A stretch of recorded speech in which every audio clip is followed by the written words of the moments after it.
présenter notre conférencier. Donc moi, je suis Myriam Maté-Desmodes et je représente l'association qui s'appelle Lettres, la littérature et la voix, toutes les utilisations de la voix en regard avec la littérature. Et donc c'est cette association qui a décidé d'organiser, de coordonner cette année toutes les activités autour de la Journée internationale de la lumière. C'est un projet UNESCO tout nouveau qui vient d'être créé. Il y a des personnes qui sont occupées pour la Belgique, donc on a dit qu'on le ferait. Et c'est dans ce cadre-là qu'on a tout un programme en fait, qui a commencé ce week-end et qui va aller jusqu'au 16 mai. Le 16 mai, c'est la journée que l'UNESCO a choisie pour être la Journée internationale de la lumière. Et pourquoi est-ce que l'UNESCO l'a choisi? Eh bien, a choisi de faire ce type d'activité. C'est parce que, comme vous savez, l'UNESCO, son but, c'est l'éducation, la culture, et par l'éducation, par la culture, la paix.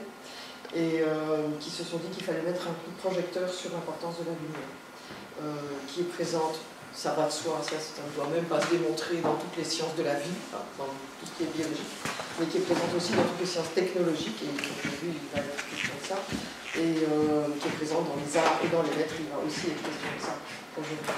Et donc voilà, on a avec Transculture, qui est un partenaire, je dois dire, de premier ordre, on a décidé de faire une série de conférences et une installation numérique ici. L'installation numérique, elle est en bas, je ne sais pas si vous avez déjà eu l'occasion de la voir. Non, pas encore, donc je vous invite à aller la voir.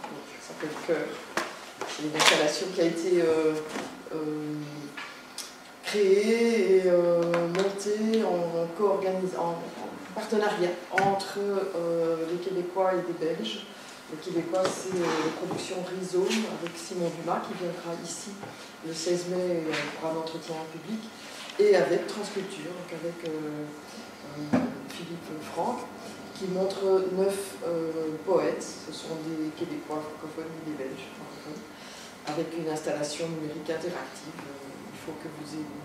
Il faut que vous alliez vous-même la mettre en rente, si je peux dire, et en marchant sur les plaques qui auraient dû être lumineuses, mais la technique nous perd parfois, donc elles ne sont pas lumineuses ici, elles auraient dû l'être. En fait, en marchant sur les plaques, eh bien, vous actionnez le processus, et donc ces poètes vous parlent, se parlent entre eux, ça déclenche aussi des œuvres visuelles. Enfin, voilà. Et puis on a décidé de faire 3 conférences, c'est une idée de Philippe, dont je suis très très reconnaissante, parce que donc vous aurez des conférences sur les arts numériques. La première, c'est Philippe Franck lui-même qui va la donner. La deuxième, ce sera Jacques Urbanska, qui est plutôt spécialiste du théâtre, du rapport entre le numérique et le théâtre. Et puis la troisième, c'est Jacques Danguy, dont je pense que tu vas encore reparler, mais qui est vraiment la référence française. C'est le premier qui a théorisé la poésie concrète, la poésie visuelle et aussi la poésie numérique. Donc ça, c'est vraiment une grande pointure dans ce domaine-là. Puis par ailleurs, moi, je vais faire une conférence aussi sur plus simplement la lumière dans la littérature, en expliquant que c'est au cœur même du projet littéraire de la lumière. Ça peut vous sembler bizarre comme ça, mais ça ne l'est pas. Et puis en fait on a eu plusieurs partenaires, donc on est très très heureux d'avoir l'invité Canal qui a pris une grosse partie de ce qui au départ devait être tout petit et devenu presque un festival, 3 semaines. Merci à l'invité Canal pour son accueil. Il y a 2 autres lieux, il y a le musée Royal des Beaux-Arts. Donc Michel Draguet, le directeur du musée Royal des Beaux-Arts, va faire une conférence sur l'importance de la lumière chez Magritte. Et le 16 mai, jour J, il y aura des visites guidées du musée Magritte sur le thème particulier de la lumière.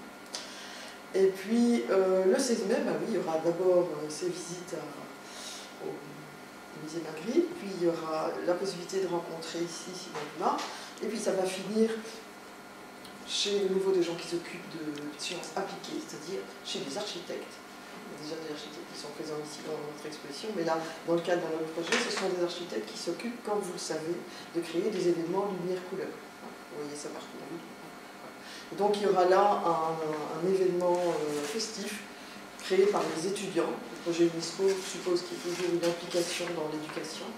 Donc les étudiants de la faculté d'architecture et d'Oki à Saint-Gilles ont créé un événement lumière-couleur en collaboration avec les chœurs contemporains qui sont Native Vox, vous connaissez peut-être, et aussi avec un choix de textes littéraires qui seront dits par la comédie. Voilà. Tout ça est à votre disposition, tout cela est gratuit, il faut seulement s'inscrire. Et j'insiste sur le fait que c'est important parce qu'il y a très peu de place. Ça se passe dans un lieu magnifique, un lieu de 1920, une grande un patio couvert avec des palmes du même âge que ceux de l'accueil, c'est-à-dire que c'est gigantesque. Le problème, c'est qu'il y a beaucoup de colonnes, donc pas beaucoup de possibilités de mettre des chaises. Donc voilà, si vous voulez bien, il faut réserver. Et vous trouvez tout ça sur le site de Lettres en Voix, ou bien sur le petit dépliant, il y en a un là juste sur le bord derrière. Je vous dis, voilà, vous avez tout le programme qui est là derrière avec les endroits où il faut réserver. Voilà. Et donc ce soir, on va écouter Philippe Franck qui inaugure cette série de conférences. Philippe Franck, il est évidemment directeur de Transculture, que vous connaissez peut-être déjà, hein, parce que Transculture est très actif. Il organise entre autres le festival City Sonic, il organise des tas de productions numériques. Et puis Philippe est aussi lui-même actif en tant que créateur, si je peux dire, en tant que créateur sonore en particulier. Donc voilà, c'est un grand plaisir pour nous d'écouter Philippe pour commencer cette série. Donc voilà, je n'en dis pas plus parce que l'important c'est ce qu'il va vous dire, parce que moi je vous fais mon introduction. Voilà, merci Philippe. Merci beaucoup Myriam, et je remercie aussi bien sûr Géraldine et l'équipe de la bibliothèque Vitocania pour le début de ce partenariat qu'on a déjà envie de continuer en fait. Et donc ce cycle en effet qu'on a proposé à la fois dans la journée internationale de la lumière, mais aussi dans une série d'événements autour des écritures numériques, pour essayer de repenser ou revoir les contextes, les enjeux, les différentes formes aussi de ces écritures numériques. Et pour ce premier numéro, il y a donc trois, comme Myriam l'a dit, il y aura trois conférences, les deux prochaines au mois de mai, puis il y aura celle de Myriam aussi adjacent. J'ai eu envie de peut-être repartir aussi un peu des origines, justement, donc de la poésie sonore. On va voir que c'est assez multiple comme terme. Et de repartir au début du XXe siècle. C'est vrai qu'on aurait pu même aller encore au XIXe siècle en citant Mallarmé et d'autres, mais enfin, on va pas... L'histoire, nous n'avons qu'une heure et demie ensemble, donc on va essayer de... Et puis je serai ravi de répondre à vos questions et vos réactions. On va essayer d'être efficace et donc de suivre un point de vue chronologique et en même temps très transversal, puisqu'on va voir qu'évidemment, quand on parle de poésie sonore qui va jusqu'aux écritures intermédiatiques et numériques, jusqu'à la poésie numérique ou poésie expérimentale numérique, active actuellement, eh bien, on croise évidemment différents champs, différentes pratiques et différentes expériences, différents points de vue également. Alors c'est vrai que si on revient vraiment aux origines, aux avant-gardes assez fondatrices, je dirais qu'il y en a quand même deux très fortes, et puis il y a des singularités. Heureusement, les singularités font toujours avancer les choses, parce qu'ils refusent de faire comme tout le monde et sont en rébellion contre les conformismes. Donc évidemment, ils cassent aussi les codes du langage. Et si on peut penser dès le début des années 10 à Marinetti, auteur du manifeste futuriste, je vous ai mis de toute façon les références ici derrière parce qu'il y en aura beaucoup, donc comme ça vous ne serez pas inondés et vous pourrez écouter aussi. Avec cette idée, on le sait, du futurisme, de coller à une esthétique de la vitesse, de la modernité industrielle, de l'urbanité également.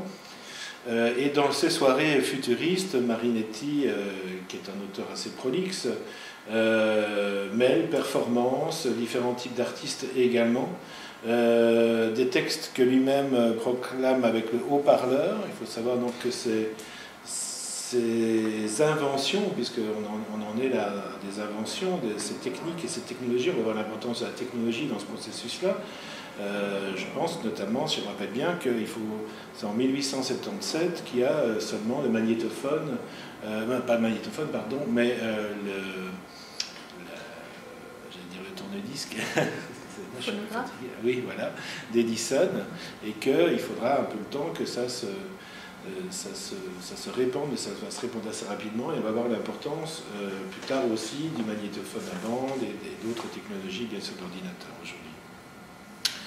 En même temps, puisqu'il y a des correspondances internationales, le fameux Guillaume Apollinaire et son simultanéisme ou librettisme inspiré aussi par les arts visuels. On va voir aussi que cette correspondance art visuel et son est assez prégnante pour la poésie sonore, les différents types de poésie sonore, qui prône le contraste des couleurs simultanées et une sorte de cubisme finalement qu'il a essayé de reprendre dans son écriture. D'ailleurs, Apollinaire, on a un enregistrement de lui avec son fameux poème Sous le pont de Paris, Mirabeau, etc.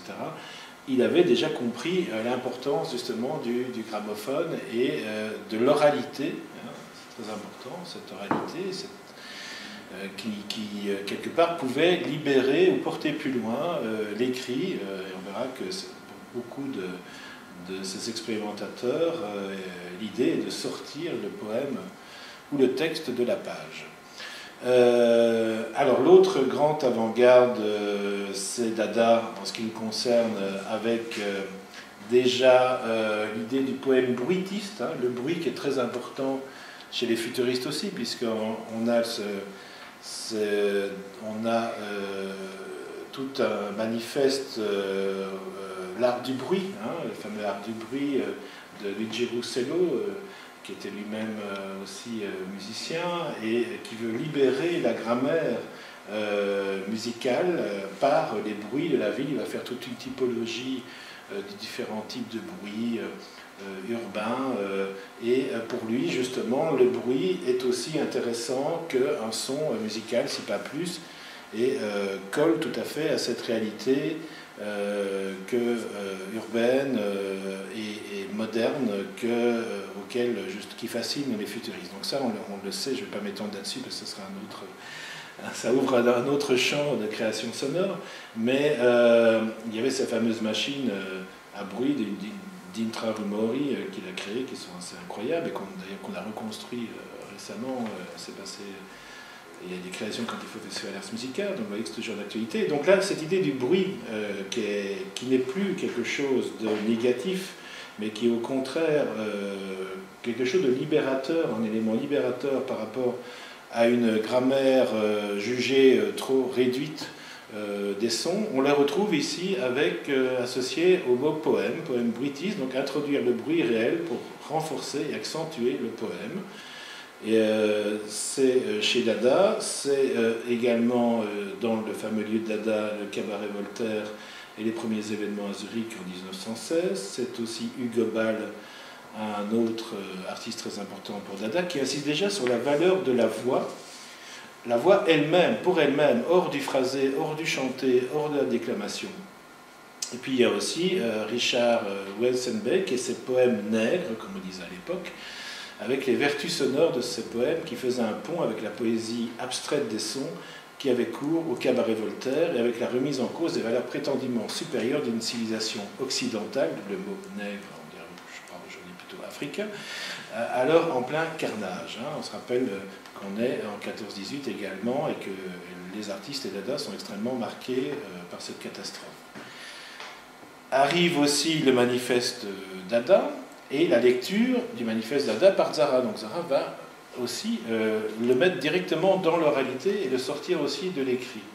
Et puis une figure très importante en 1918, toujours associée à Dada, der Dadazov, on parlait de Raoul Haussmann ici, à Berlin, qui a réalisé des poésies sonores abstraites à base d'onomatopées, qui composent des récits ayant pour finalité le rejet pur et simple des formes d'expression littéraire dites traditionnelles, et qui va déclamer ces poèmes de lettres, donc les poèmes qu'on va appeler des poèmes phonétiques. Le phonème, je vous rappelle que c'est quand même l'unité la plus petite, c'est les voyelles, c'est les consonnes, il y en a 36 si je m'abuse. Donc là aussi, on éclate complètement le mot et certainement la grammaire traditionnelle pour plonger dans les expériences de l'oralité poétique. L'importance des variations du souffle, de la voix déjà chez Haussmann, l'importance du corps aussi, donc c'est le corps qui dit, ce n'est pas seulement quelque chose qui est lu froidement, une poésie justement sans mots pour qu'on puisse expérimenter plus sur le sonore, Et puis Hoffmann va aussi inventer l'optophone, donc je parlais du lien avec le visuel très important, c'est-à-dire une machine capable de transformer les sons en lumière colorée réciproquement, et donc on va parler aussi pas seulement de poésie phonétique, mais de poésie optophonique en ce qui le concerne. On va voir pas mal d'extraits, parce que bien sûr il faut écouter les choses pour voir aussi ces expériences, pour les juger, pour voir les liens entre elles aussi.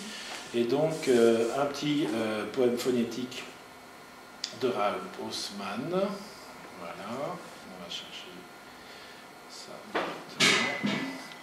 Hop, ici, on y est, et le voilà. Ralph Haussmann.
On a beaucoup de choses, ce sera des petits extraits, je m'en excuse, mais j'espère que ça vous donnera envie de les réécouter ou d'aller plus loin.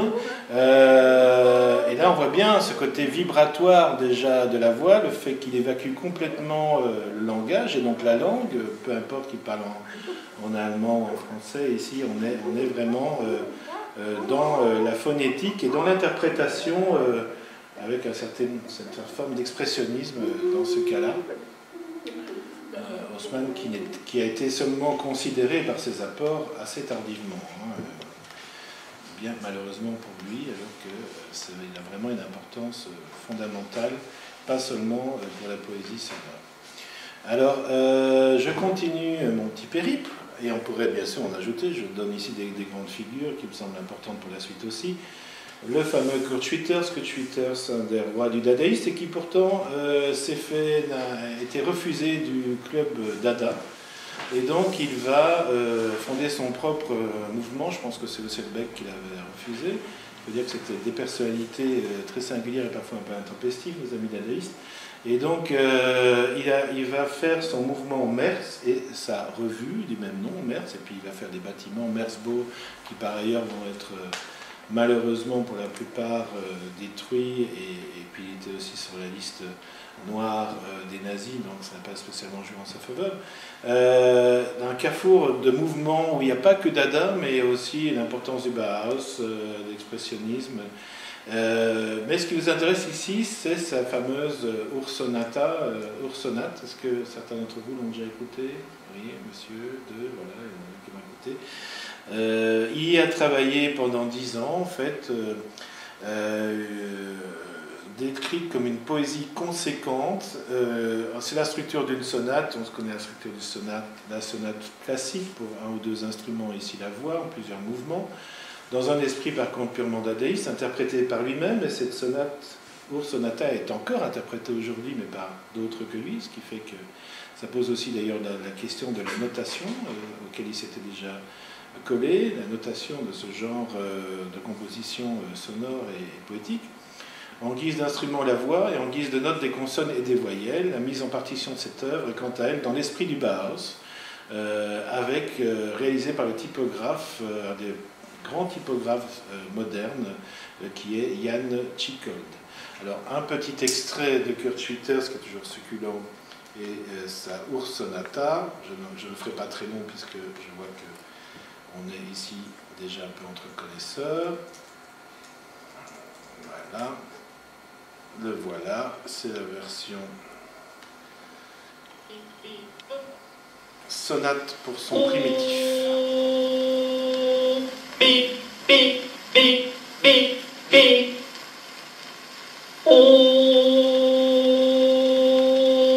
C, C, C, C, C.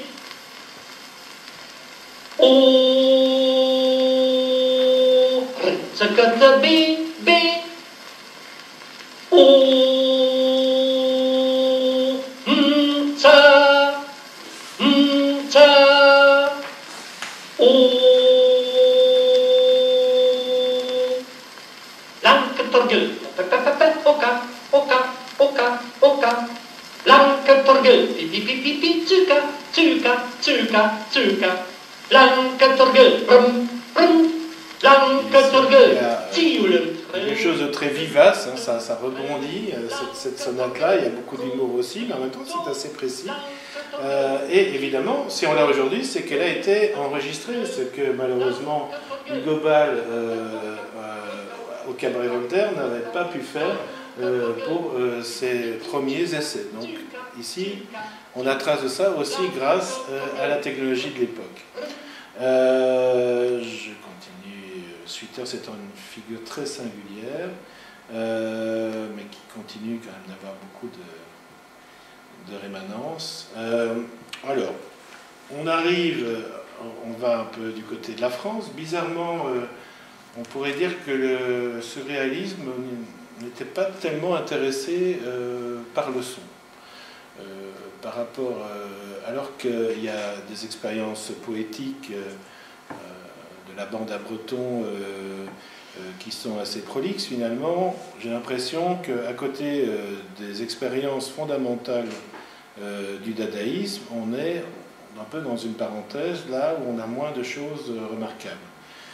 Mais il faut attendre peut-être les années 40 avec les premières manifestations du lettrisme et son pape qui est Isidore Isou d'origine roumaine, qui a beaucoup écrit lui-même sur son propre mouvement. Alors, dans le lettrisme, vous avez le mot lettre, évidemment, et qui définissait comme un art qui accepte la matière des lettres réduites et devenue simplement elle-même, s'ajoutant en remplaçant totalement les éléments poétiques ou musicaux, et qui les dépasse pour mouler dans leur bloc des œuvres cohérentes.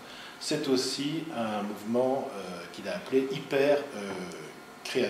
appelait ça le hyper-créatisme. Vous voyez que ce n'était pas spécialement quelqu'un qui était d'ailleurs modeste, notre ami Isou, mais il était en tout cas très dynamique, et encore cette idée de dépasser les éléments poétiques, voire pour le coup musicaux, en inventant une autre forme de langage, d'alphabet avec les lettres. On y retrouve d'autres gens très importants comme Maurice Lemaitre, qui est un poète très libertaire, lettriste, qui s'est fait connaître aussi dans le cinéma expérimental Poetics, avec son film, notamment le film est déjà commencé, en 1951. Mais j'aime bien passer ce petit document en intro du lettrisme, qui est une interview d'Orson Welles, le fameux cinéaste, qui rencontre nos amis lettristes à Paris, et comme Orson Welles était un homme très curieux, il se demande ce que c'est, et il les fait un petit peu passer à l'action vocale.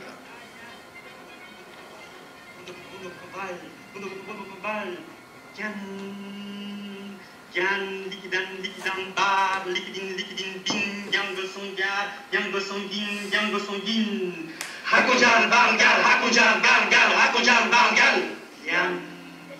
Hakujan Bangal, Hakujan Bangal, Hakujan Bangal.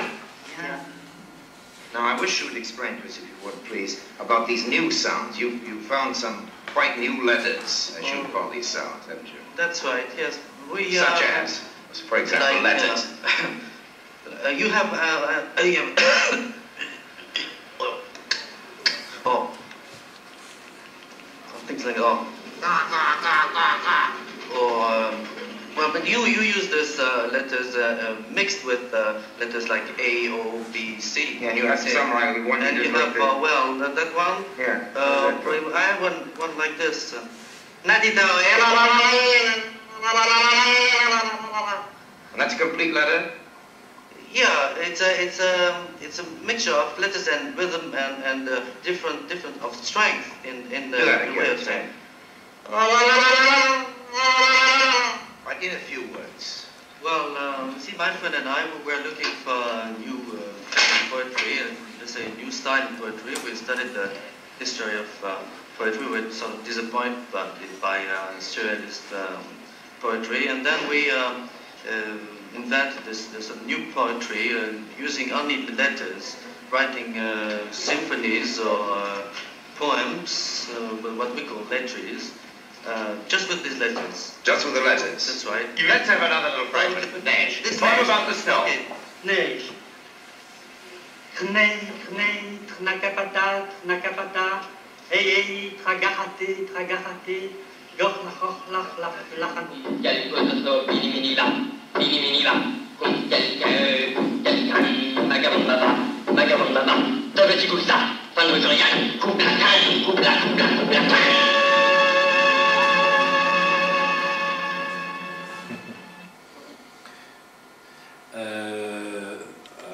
Un petit film assez succulent, je trouve, ici. Et donc, dans ce lettrisme qui va être assez primordial, pas seulement d'ailleurs pour l'aspect sonore, j'ai parlé du cinéma expérimental également, puisque le lettrisme se voulait un mouvement culturel un peu plus large que ça, il y aura un aspect plastique également. Après, ça va devenir l'international lettrisme, et puis il y aura des scissions entre ces personnalités parfois électriques et devenir le situationnisme, international socialisme, avec comme figure de proue Guy Debord, qui par ailleurs avait aussi un intérêt pour le son, mais peut-être pour le coup, on peut parler de films notamment qu'il a réalisé où il n'y a que la bande son et il n'y a pas d'image, qui avait fait un grand scandale quand c'était projeté à Paris. Mais je ne vais pas m'étendre ici sur Debord en quelque chose qui peut-être le touche un peu moins de près. En Belgique, en même temps, dans ces années, la fin de ces années 40, il y a Paul Devray, le poète d'Anvers, avec ses premiers enregistrements et montages électroacoustiques d'un poème. Je ne sais pas si quelqu'un a déjà écouté Paul Devray. Oui, monsieur, peut-être. D'accord. Il n'y en a pas beaucoup, bravo. Et donc, pour vous dire qu'il y a quand même on va le voir, de petit à petit, ça se développe quand même des relations aussi très internationales. N'oublions pas aussi le fameux jugement dernier d'Antonin Artaud, que l'on connaît aussi grâce à la radio française, même s'il avait été censuré à l'époque, et ses expériences aussi, avec cette voix qui était une voix quasi animale, et un texte extrêmement fort et perturbant. Et puis voilà, il est mort un peu de temps après. On est aussi avec les lettristes, avec des individualités très fortes, j'en ai parlé tout à l'heure, de Gilles, pas seulement Isidore Izou, qu'on a vu tout à l'heure avec Maurice Lemaitre dans le petit film de Wells, qui était d'ailleurs aussi un homme de radio, mais Gilles Wallman en 1950 et ses premiers mégapneums. Le lettrisme, donc, c'était sur la lettre, comme on a dit. Wallman, c'est plutôt sur le souffle, avec ses mégapneums, avec différentes cadences respiratoires, une forme de poésie assez vrombrissante, vibratoire également, assez déconstruite. On va écouter un petit bout du son d'un de ces grands films, puisqu'on parlait aussi de films expérimentaux avec les lettristes, qui était l'Anti-Concept en 1952, composé de deux images, une blanche, l'autre noire, projetées sur un ballon son placé devant des rideaux, qui n'ont pas d'évaluatoire traditionnel, constitué de courtes réflexions sur la vie, l'amour et l'art. On y entend des poésies sonores devenues célèbres, des textes syncopés, faussement chantés. Le texte du film fut à l'origine publié dans l'unique numéro de la revue Lettriste Ion en avril 1952. Alors on en écoute un petit bout de l'Anti-Concept et des mégapneums de Gilles Wallman. Voilà. Hop. Suis-je ? On va retrouver Internet quelque part. Voilà. Ici, certainement.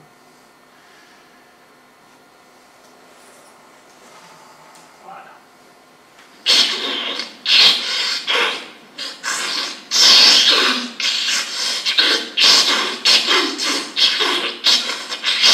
Ici, c'est bien sûr une réédition.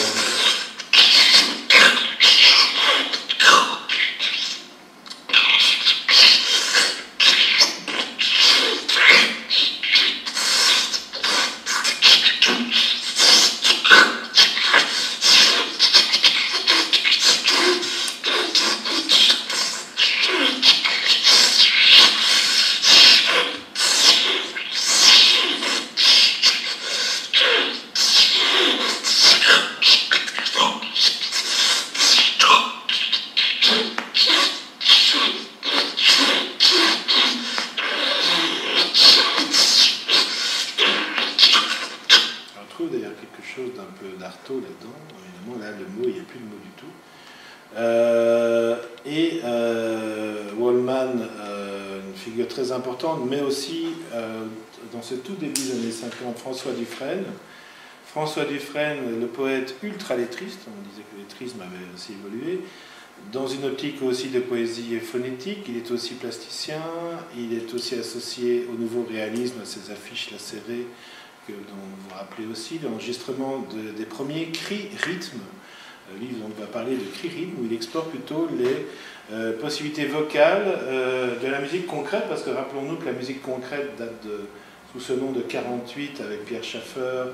Pierre Schaeffer et ses expérimentations musicales au studio de la radio au RTF, qu'on disait, je ne sais plus, c'était pas télévision en tout cas à l'époque française, puisque les radios étaient des grands laboratoires également sonores, et que la musique concrète, justement, dans l'héritage du manifeste L'Art du bruit futuriste, intègre les sons, tous les sons, rappelez-vous la symphonie pour locomotive en 48 de Pierre Schaeffer, et donc il intègre tous ces sons de la modernité, du quotidien, dans le langage musical, et se sert éminemment du magnétophone dans les studios de la radio, qui sont des véritables laboratoires de création expérimentale à l'époque.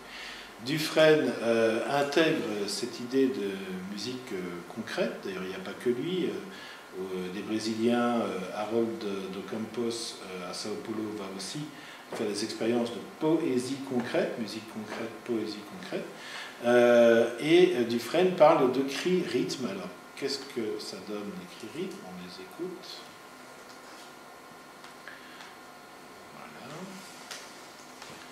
Voilà. François Dufresne. François Dufresne.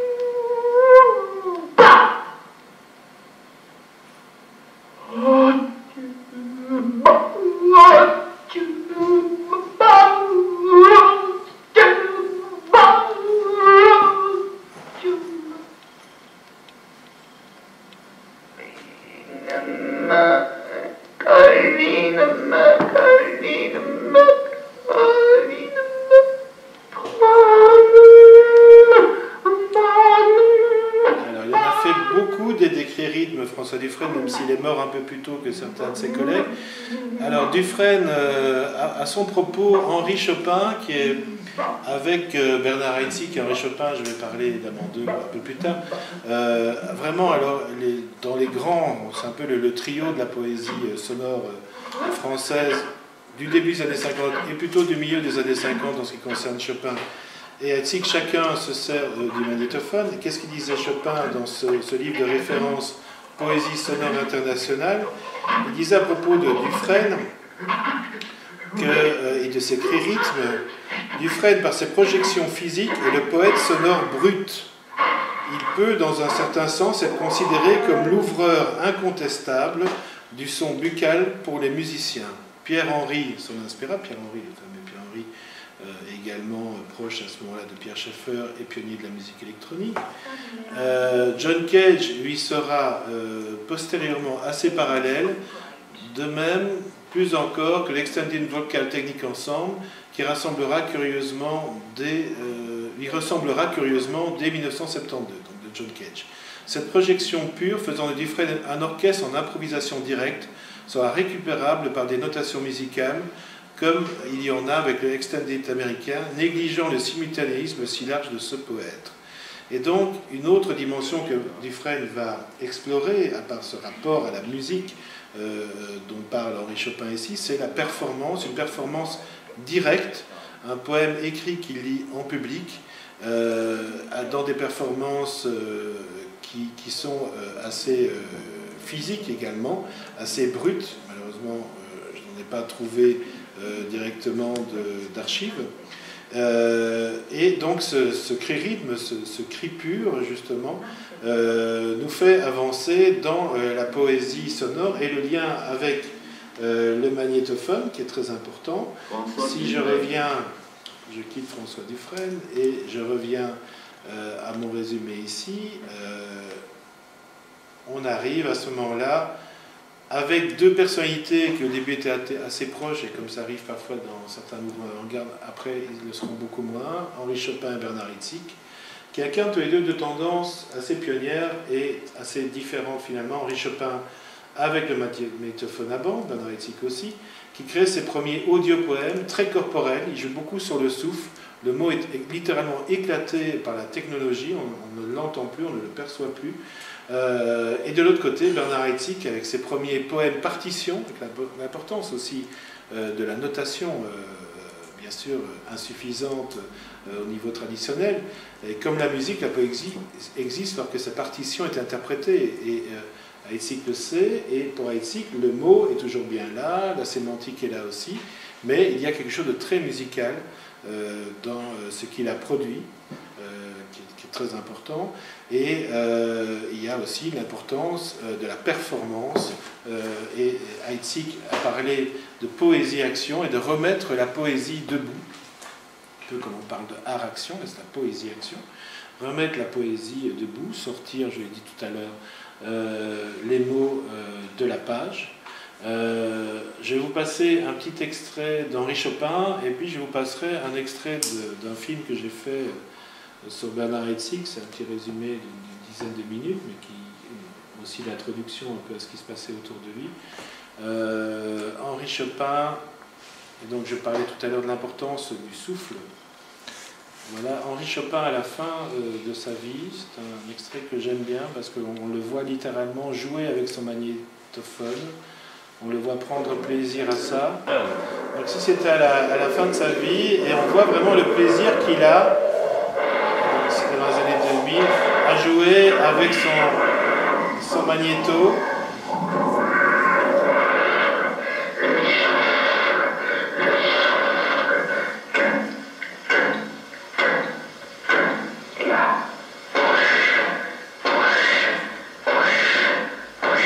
Il y a le mot la bouche, mais on voit bien qu'après, c'est plutôt les fonctions de la bouche que la sémantique qui l'intéresse.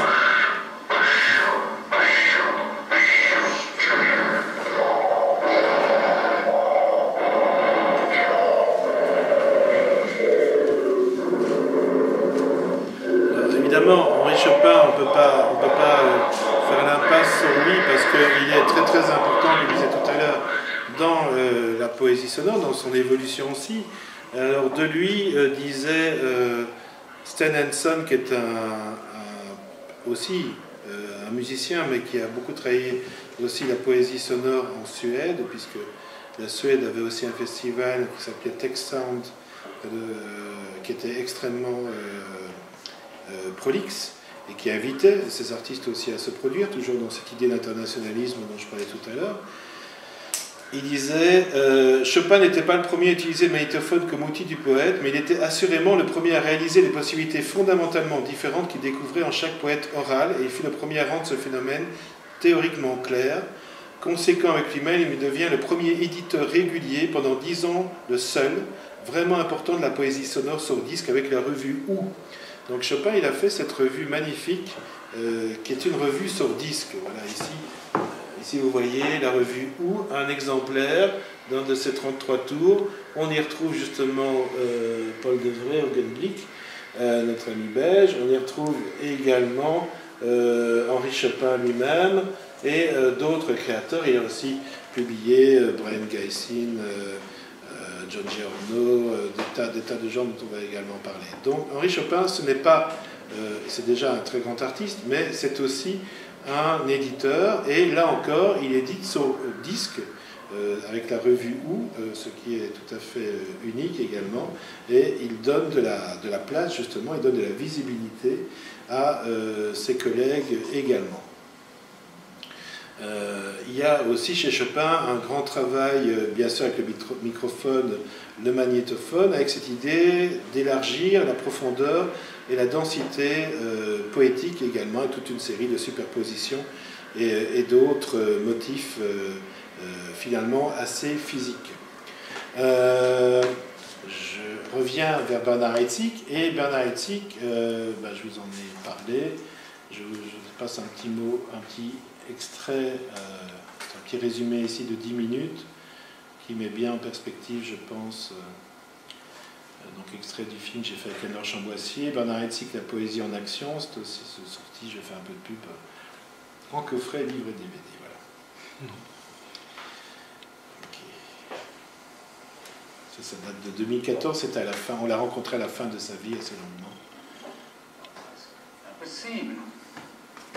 À moins que, après tout, je ne sais pas, je pourrais dire oui, bien sûr, oui. Je pourrais dire que ma carte nationale d'identité, qui a été délivrée par la préfecture de Paris, porte le numéro 80 578. Et quoi d'autre encore? Je ne sais pas. Oui, peut-être ma carte d'électeur, qui, elle, porte le numéro 0556 et qui a été délivrée lors des dernières élections. Et puis, quoi d'autre? Il y avait beaucoup de lectures très ennuyeuses. Et puis, Bernard Heidsieck, à genoux, très élégant, très digne, sa longue écharpe, et il commence en annonçant le poème partition sur la lettre A, avec ses partitions dactylographiées, avec très peu de texte par page, qu'il tournait au fur et à mesure, hein, qui bat. Et là, pour moi, c'était véritablement une révélation. Il se dit, ah, mais oui, il se passe quelque chose en poésie. Poème partition sur la lettre A.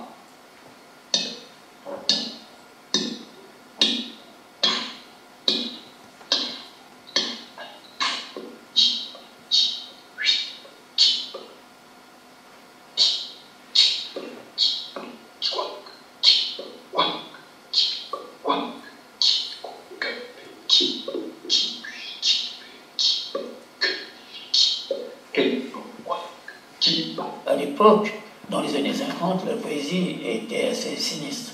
Vous n'osiez absolument pas dire que vous faisiez de la poésie. Sinon, vous voyiez immédiatement le visage de la personne se transformer et se dire quel pauvre type j'ai en face de moi. Je me suis dit, il faut donc que ce soit le poème qui bouge, il faut donc le mettre debout, c'est une expression que j'ai beaucoup utilisée, n'est-ce pas? Alors, le mettre debout, ça ne signifiait pas qu'il fallait absolument lire debout, bien entendu. On pouvait très bien lire assis, ou en marchant, ou à genoux, ou comme je l'ai fait, ou derrière une table, sans table. Mais debout, ça signifiait qu'on voulait situer le poème dans l'espace face à un public. Bon, à retrouver, puisqu'il n'existait pas. À contacter, à susciter. La partition B2, B3, l'exorcisme. Oui, voilà. La mobilisation, voyez-vous, la mobilisation d'une créance née sur l'étranger consiste en une avance sur facture ou sur traite, simple ou documentaire, à vue ou à usance. Elle bénéficie de la Banque de France à court ou moyen terme d'un taux de réescompte privilégié. La négociation est donc créée à 90 jours maximum, mais éventuellement renouvelable, étant sous certaines conditions admissible au marché monétaire hors plafond. Il va cependant qu'à sortie de ces privilèges non négligeables, un tel crédit ne saurait échapper aux règles générales dont s'inspire l'Institut d'édition lorsque son accord de réescompte est sollicité. Il se trouve que j'étais là à la banque depuis 7 ans et je me disais, je tiendrai le coup, dans cette banque si j'arrive à faire un poème sur la banque. Comme ça. Bernard est de ceux qui, comme Apollinaire, comme Kafka, comme des milliers d'autres hommes et femmes, avait une double vie. Apollinaire a travaillé dans un journal, Kafka a travaillé dans une compagnie d'assurance, etc., etc., etc. Bernard, lui, travaillait dans une banque. Il y a eu, en quelque sorte, l'illumination. Je me suis dit, mais c'est extrêmement simple.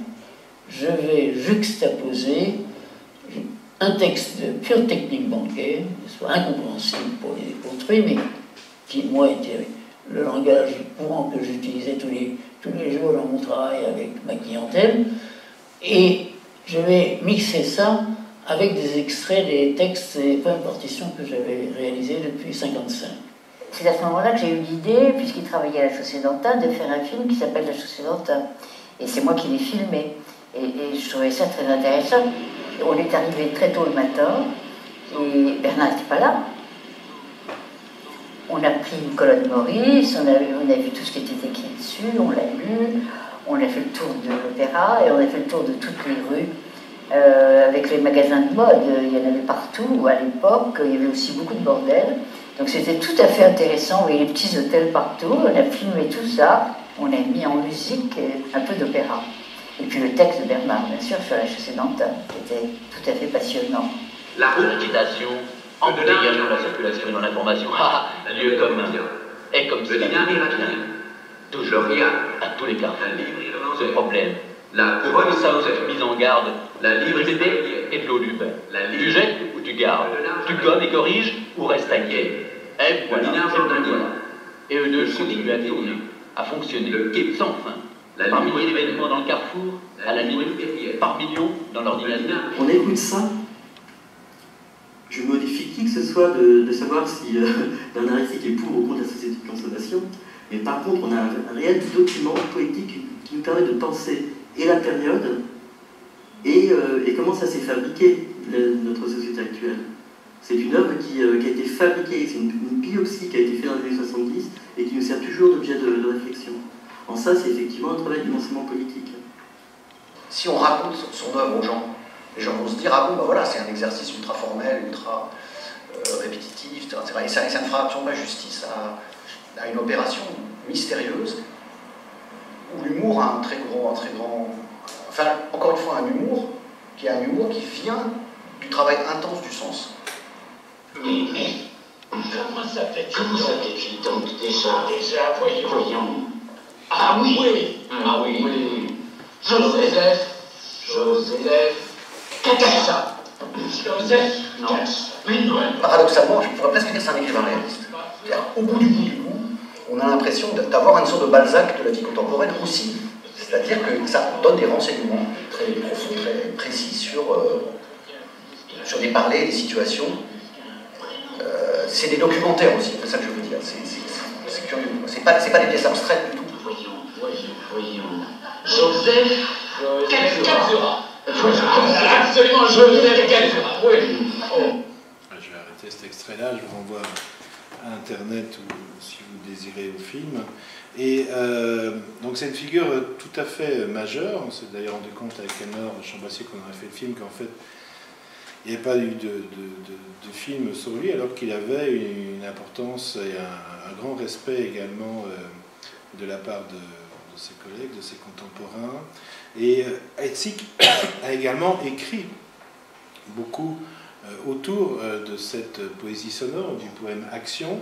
Il a également essayé là où Chopin voyait plutôt deux grandes familles dans la poésie sonore, c'est-à-dire ceux qui, dit-il, sont dans la profération simple de la voix et ceux qui utilisent les ressources du magnétophone. Herzig voyait plutôt quatre groupes. Le courant qui se définit par le matériau phonétique ou post-phonétique, le courant qui utilise les possibilités qu'offre le magnétophone pour mettre en situation un certain nombre d'éléments sémantiques, le courant de la réduction-sublimation du langage, avec les procédés électroniques, donc réduction, sublimation à un simple matériau de base de ce langage, c'est un peu ce que fait Chopin notamment. Le courant qui n'a pas recours au magnétophone, parce que tout le monde n'utilisait pas le magnétophone, qui vise à faire basculer un texte écrit, à le catapulter dans un espace sonore, et dans la durée, pour en métamorphoser la nature et l'impact. Là, on est déjà un peu plus proche d'ailleurs de ce qu'on pourrait appeler depuis maintenant quelques années les arts sonores.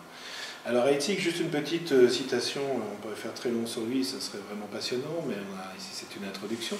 J'ai trouvé ce numéro de la revue Inter, qui est une très bonne revue d'art actuel, mais qui a beaucoup parlé de performance et de poésie expérimentale également, et qui continue au Québec, et dont j'ai le plaisir de faire partie des intervenants. Et dans ce numéro consacré aux oralités et au festival polyphonique, ce festival polyphonique c'est un festival international fondé par Jean-Jacques Lebel, qu'on voit un moment dans le film, lui-même auteur et plasticien, et qui a beaucoup fait voyager ses poètes dans le monde entier. Ce qu'il dit à Heitzig, c'est « Ainsi retransmis, poèmes et textes deviennent plus que ce qu'ils sont d'ordinaire. Ils sont eux-mêmes, bien sûr, des mots, un cri, du son, un souffle, du sens, mais ils sont en outre l'image qu'ils offrent d'eux-mêmes, qui s'adjoignent, qui finit par leur coller à la peau, et qui n'est autre que celle que leur imprime, par son comportement, sa façon d'être, ses gestes, sa voix, sa tension, son corps, le poète lui-même, un tout indissociable, un plus, visuel visible, en somme propre à chacun ou à chacun d'eux, et vient s'adjoindre au poème, au point d'en devenir un complément fondamental, indissociable de son électricité, de sa substance. La poésie sonore, c'est donc bien ça plus ça. Je trouve que c'était une belle profession de foi, et je trouve n'a rien perdu de son actualité par rapport aux expériences actuelles, non plus électriques ou électroniques, mais peut-être intermédiatiques. Alors, continuons un peu rapidement dans notre dédale, après les audiopoèmes d'Henri Chopin, la poésie action d'Heitzig. On va un peu, n'oublions pas qu'il y a aussi le versant américain et anglophone, qui évidemment a lui aussi toute une tradition qui vient plus du spoken word, comme on dit, et qui donc est peut-être très vivace aussi au niveau plus de la tradition qu'on retrouve y compris dans le blues, et qui a un côté aussi musical, hein, l'apport du jazz. On sait bien que Kerouac et le jazz ne sont pas pour rien dans On the Road et dans toutes ces lectures qu'il a fait également. Mais ici, ce qui m'intéresse, c'est plus le côté un peu plus expérimental, notamment avec William Burroughs, puisque là on voit que son livre Mon éducation sert à ce que l'image passe droite. Et ses premiers cut-up avec son ami, complice très important, Brian Geising, pas jamais assez connu, Brian Geising, grand calligraphe, auteur, très proche aussi de la musique. Il a notamment joué avec Don Cherry, le trompettiste, et Ramon Shomata, le frère de Gordon Matta Clark, qui est lui-même un très bon musicien dans les années 80. Et il a été un peu l'éminence grise de son ami Burroughs, dans les années 50 déjà, avec cette idée de permutation, c'est-à-dire de permuter, par exemple, I am, that I am, that I am. Donc cette histoire de répétition, mais aussi de permuter les mots de manière très musicale.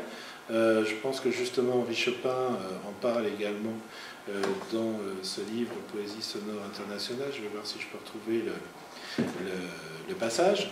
Il y a d'autres formes, il y a le folding, donc on plie le texte, et puis le collage évidemment. D'ailleurs, Geising et Burroughs avaient remarqué qu'en fait pour eux, la littérature et la littérature expérimentale étaient très en retard sur les arts plastiques, puisque le dadaïsme avait déjà produit ces collages, ces expériences-là dans les arts plastiques dès les années 10, et que dans les années 50, ils constataient que en fait, la littérature expérimentale, elle manquait peut-être un petit peu d'audace, comme l'a remarqué également Heitzig, en tout cas ce qui n'était pas expérimental. Et l'idée aussi de déjouer la société de contrôle et le langage du contrôle. Et alors un petit extrait que je vais vous mettre, je suppose que beaucoup connaissent peut-être déjà Burroughs et ce tandem-là, oui, non ? Oui, bah évidemment, puisque vous avez le livre. Mais les fameux cut-up, les cut-up qui sont un procédé qui a beaucoup repris William Burroughs, puisque Naked Lunch de Festin Nu est un livre en fait grosso modo de cut-up, et puis sa grande trilogie, The White Boys, Ticket That Exploded et Soft Machine, c'est également du cut-up. Il en a remercié d'ailleurs, il a toujours dit que Brian Gysin était le seul homme qu'il respectait, de la part de quelqu'un de très froid et cynique de William Burroughs. Je crois que c'est un grand compliment. Et voilà justement un extrait du film, puisque les cut-ups n'étaient pas qu'appliqués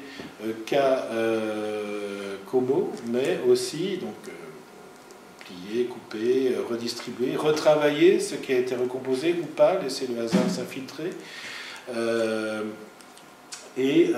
D'ailleurs, ils l'ont fait aussi avec l'image et le son, et là aussi, avec le magnétophone, les techniques de montage et de déconstruction filmique sont aussi au centre de ce processus. Voilà un petit extrait du film de Cut-Ups de William Burroughs, ici avec Anthony Bogg, mais qui doit beaucoup à Brian Gysin. Yes, hello. Yes. Hello. Yes, hello. Good. Yes. Hello. Yes. Seem to be Hello. existing. Yes.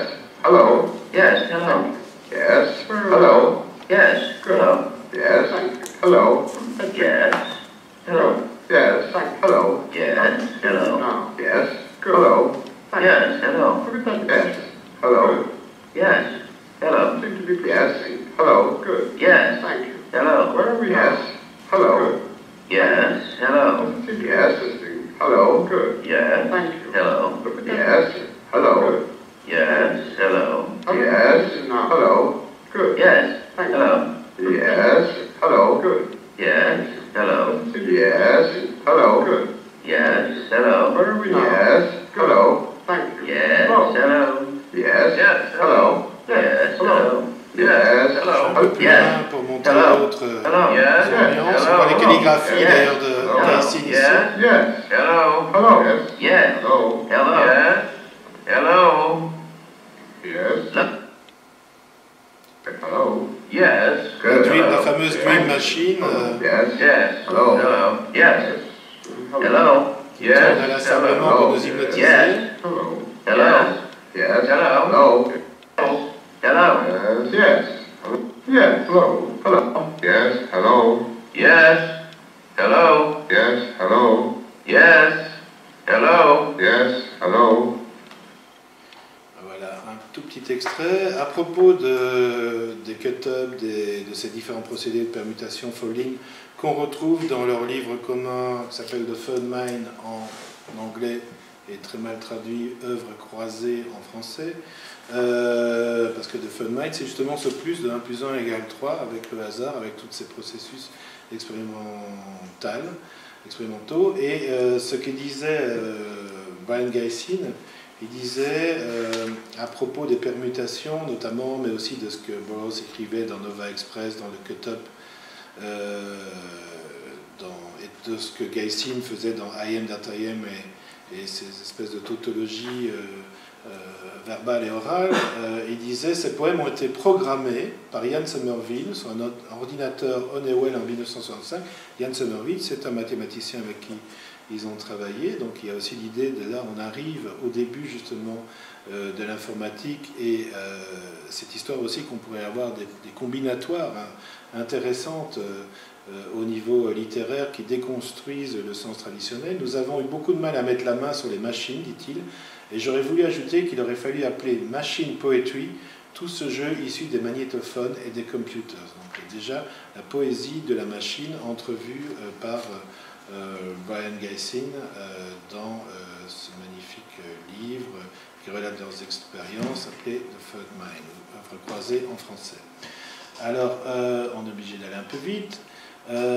Au même moment, il y a aussi Allen Ginsberg, mais Allen Ginsberg n'a pas vraiment beaucoup finalement été si expérimental que ça. C'est un peu un suiveur des beats, et j'aime beaucoup Ginsberg, mais je trouve peut-être plus intéressant quand justement il croise des musiciens, comme il l'a fait avec Bill Frisell ou d'autres. On connaît bien son fameux Hall et son cri de rage anti-Vietnam, et il y a plein d'autres choses intéressantes évidemment. Mais il y a cette idée de poésie concrète, encore une espèce de sous-groupe de la poésie sonore, qui décidément en a beaucoup, on pourrait parler des poésies sonores au pluriel. Une forme de poésie expérimentale apparue dans les années 50, avec un manifeste de poésie concrète qui date de 58. On y retrouve à la fois un Suisse avec Eugène Gomringer, qui est un peu le fondateur de la poésie concrète version suisse, Et il part d'un constat face à une poésie qui n'est plus adaptée au monde moderne, ça finalement il le partage un peu tous, ces commentateurs. La nouvelle poésie se doit d'être un objet à voir, immédiat, jouant avec la matérialité visuelle et sonore du langage pour se libérer de sa fonction référentielle.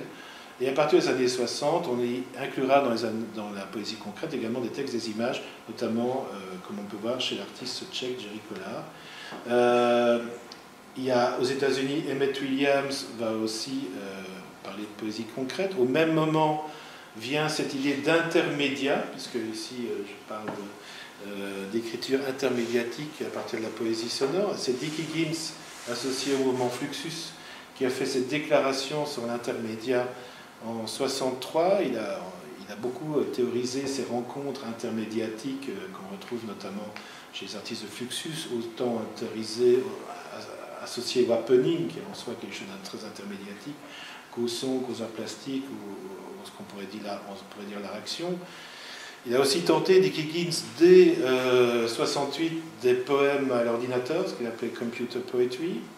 Il a fait un livre là-dessus également. Et puis, il y a d'autres gens comme Richard Kostelanetz qui parle de poésie visuelle. Donc, vous voyez ce côté intermédiatique et cette référence aux images, au collage, ici, et jusqu'au début de l'ordinateur, elle commence à se faire vraiment sentir. Au Brésil, c'est plutôt Augusto de Campo ainsi que Haroldo de Campo, son frère, qui ont lancé également de la poésie concrète, et ce dès les années 50, je pense. Et en Suède, elle existe aussi avec un manifeste pour une poésie concrète de Ovid Färström, à la fois poésie, à la fois structure et matériaux. En Italie, on parle de poésie visuelle en 1963 avec Giovanni Montana. Donc vous voyez, on est quand même dans quelque chose de très international, et en même temps, ils communiquent entre eux, mais on ne peut pas dire qu'ils se copient non plus, c'est intéressant. Henri Chopin continue avec ses publications, où notamment... Et puis, je parlais de Burroughs tout à l'heure, j'avais quand même envie, sans m'attarder malheureusement sur William Burroughs, j'avais donné tout un séminaire là-dessus il y a longtemps à l'ISEP, et j'en étais très heureux. J'aime bien revisiter ce petit livre magnifique, La Révolution électronique, qui date de 1970, je ne sais pas si vous le connaissez, et qui incite au détournement des médias, notamment avec des fausses rumeurs, des enregistrements brouillés, rappelant que pour William Burroughs, le langage est un virus, et il dit, dans ce livre notamment, considérer le corps humain et le système nerveux comme des systèmes de décryptage.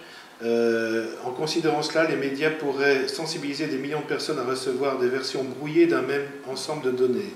N'oubliez pas que lorsque le système nerveux humain décrypte un message brouillé, le sujet l'appréhende comme s'il s'agissait d'idées lui venant à l'esprit, ce qui est effectivement le cas. Et puis après, il montre plusieurs exemples de brouillage qui peuvent être appliqués également avec des petits équipements, y compris des petits magnétophones, retourner, comme il dit, le divertissement contre lui, avec notamment s'amuser à fréquenter des festivals rock avec des magnétophones pour répandre justement d'autres sons, d'autres enregistrements réalisés au préalable, les répandre dans la foule, installer ces sons. Donc on est déjà ici vraiment dans quelque chose qui est vraiment de l'ordre de la contamination virale, et c'est un petit manuel assez jouissif que cette révolution électronique.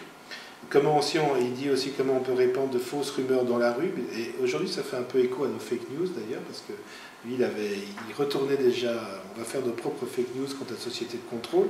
Alors, tout le monde le prenait pour un parano à l'époque, aujourd'hui ça serait presque du bon sens, et de l'écologie sonore, comme dirait l'autre. Donc tout ce langage viral, toutes ces techniques-là, le tandem Burroughs-Geisin depuis The Third Mind jusqu'à la révolution électronique publiée plus tard par William Burroughs, nous donne finalement pas mal de choses pour y arriver, avec un lien très fort avec la musique pour William Burroughs. Alors ça va du rap avec Disposable Ghost, Feel for Breezy, Ministry pour côté plus rock, Kurt Cobain, qui a fait un album avec lui, le groupe de Bill Laswell Material qui a fait un album aussi avec lui, plein de gens très intéressants qui étaient fascinés par la voix de Burroughs.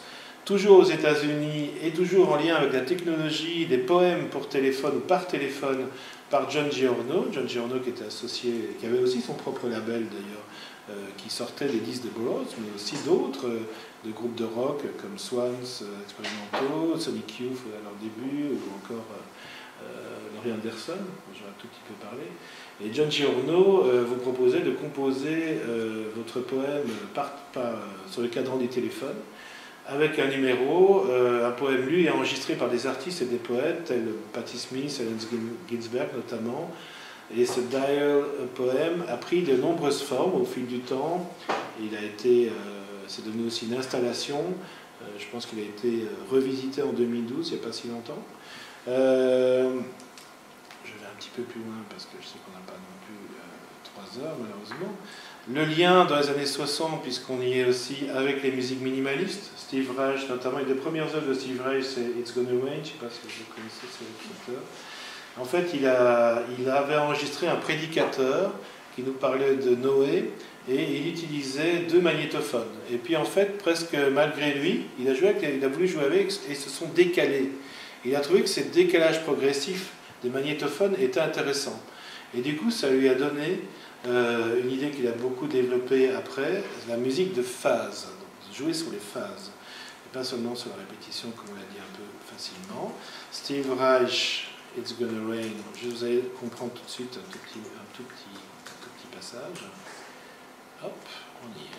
Et le voilà avec sa magnétophone. He began to warm up here. He said, after a while, it's going to rain after a while. For 40 days and for 40 nights. And the people didn't believe it. And they began to laugh at him. And they began to mock him. And they began to say, it ain't going to rain. It's going to rain, it's going to rain, it's going to rain, it's going to rain, it's going to rain, it's going to rain, it's going to rain, it's going to rain, it's going to rain, it's going to rain, it's going to rain, it's going to rain, it's going to rain, it's going to rain. Qui déconne un petit peu, et tant mieux parce qu'il en joue. Ici, vous voyez plus les phases, hein, justement, le lien avec ici,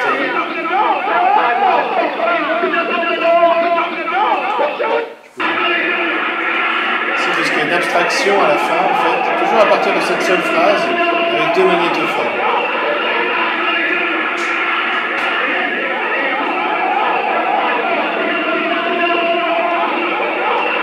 Donc le lien avec les expériences musicales également et les expériences de l'oralité ou de la poésie, on pourrait dire que c'est presque de la poésie trouvée ici, me semble intéressant également à considérer dans ces années 60-là.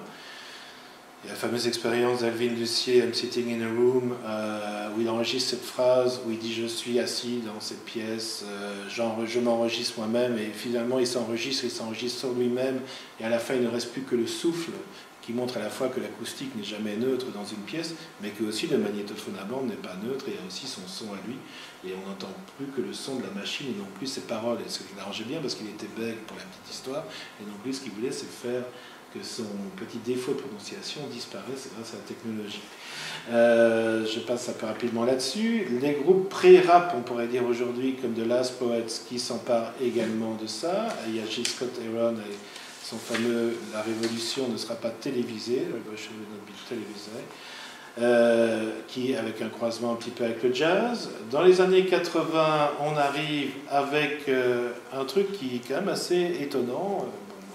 Je trouve qu'à ce moment-là, j'avais 19 ans, et je découvre cette femme que je ne connaissais pas, cette artiste, Laurie Anderson, américaine, et tout d'un coup, je la vois chez Daniel Gilbert, à l'équivalent de TF1, la première chaîne, en tout cas, sur le temps de midi, avec Jacques Martin, qui avait une émission très grand public, et hop, on voit Oh Superman, et qu'est-ce que c'est Oh Superman? C'est 8 minutes d'un morceau où il n'y a que de la voix et du vocoder, donc le traitement de la voix électronique, où elle nous raconte une histoire assez étrange. En fait, c'est une histoire qui est partie de son idée d'utiliser la technologie pour modifier sa voix, et qui est aussi une réponse à l'échec de la technologie. Elle dit que la technologie ne peut pas sauver l'humanité, et cette chanson, parce que c'est une chanson mais qui n'a pas, qui est une chanson très expérimentale et très minimaliste, et elle se questionne sur, comme elle disait, qu'elle a composée à l'époque où les États-Unis cherchaient à sauver des otages dans le désert. L'idée était que la technologie américaine allait les secourir,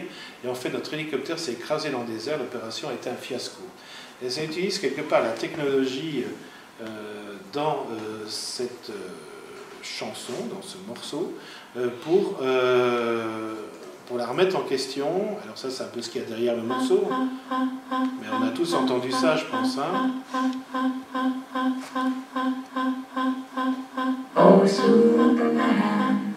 Donc là, on est vraiment dans une voix voicodée. Hein. Le voicodeur, c'est la voix qui passe par le synthé qu'on peut jouer.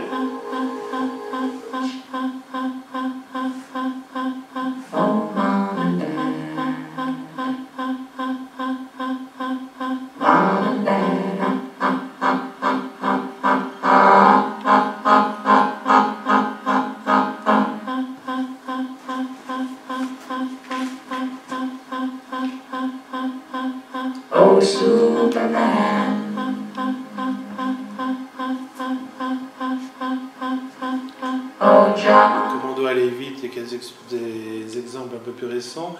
Elle a fait une tournée avec ça aussi à travers les États-Unis, toute seule, avec son violon, parce qu'elle joue aussi du violon, dans lequel elle avait mis, je pense, un laser, et son vocodeur, son synthé, une tournée absolument fantastique.